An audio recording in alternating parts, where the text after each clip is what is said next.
So in doing percussion, your pleximeter will be the one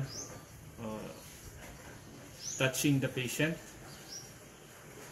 Make sure that your other fingers are not touching the patient.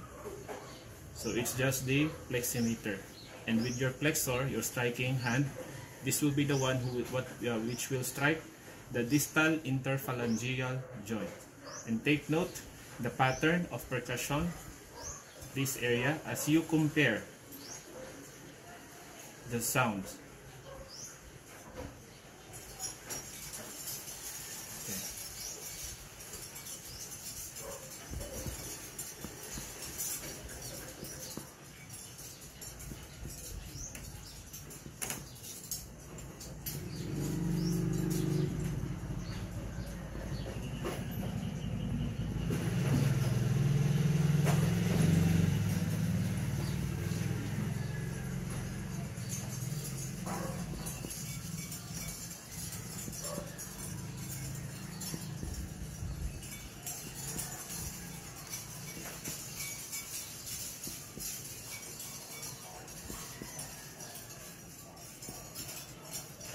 Remember that you do not percuss on the scapula because you will hear dull sound. You percuss on the non-bony areas, specifically on the intercostal spaces.